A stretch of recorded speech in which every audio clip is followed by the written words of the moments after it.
Measure G is a tax on commercial cannabis cultivation and retail for Trinity County. All the funds will go to the general fund. It is a flat rate, production-based and tiered structure that is largely modeled after the wine and the craft beer industry. And specifically in the craft beer industry, they use a tiered production system so that like microbrews, similar like Lagunitas and Mad River and all these companies, when they start up and they're small, they're taxed at a considerably lower rate than the Coors and Budweiser and so on of the world. And it allows them to get a toehold in the marketplace, and then they can make their own decisions about if they want to scale and grow or not. And if they choose to scale and grow, then they'll begin to pay in that higher tax bracket.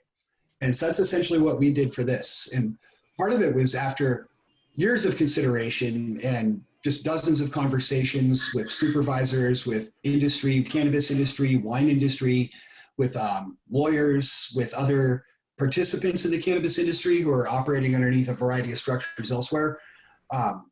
We really felt that this one, it serves our community and the intent of our ordinance better, in my opinion, than the other structures.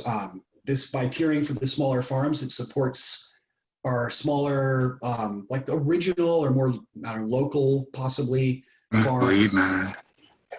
And then as you go up the scale, as you begin to grow, or if you choose to expand your cultivation area, your tax increases up to a total of $15.44 a square foot.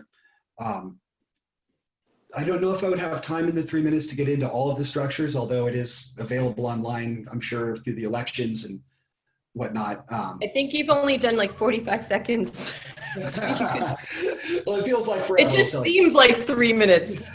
Well, thank you. Well, I'll give it a shot then. The lowest tier is farms that produce, or the production of 0 to 100 pounds, and that is paid out at 25% of the full rate, which is, so that is $3.86 a pound.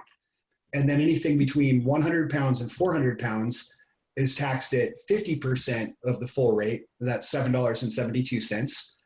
From 400 to 1,000, so you're starting to get into what in Trinity County is considered a larger farm, but on a statewide scale, essentially all of our farms are small. But nonetheless, on our local level, that is at 75%, and that's $11.58. And then everything over 1,000 pounds is taxed at the full rate of $15.44. And it's accounted for through the metric system, through metric track and trace. It's quite an elaborate program. It's used in a total of 14 states to regulate cannabis and transactions. And it's the mechanism by which the state assesses cultivation tax. So that it's the most bulletproof system that the state could come up with. It tracks the cannabis from seed to sale, quite literally. As we're going into harvest, we're all struggling to learn this system. It's quite time consuming. But by producing you're headed up to 3 minutes now. I am? Okay, well, thank you. That went by really fast.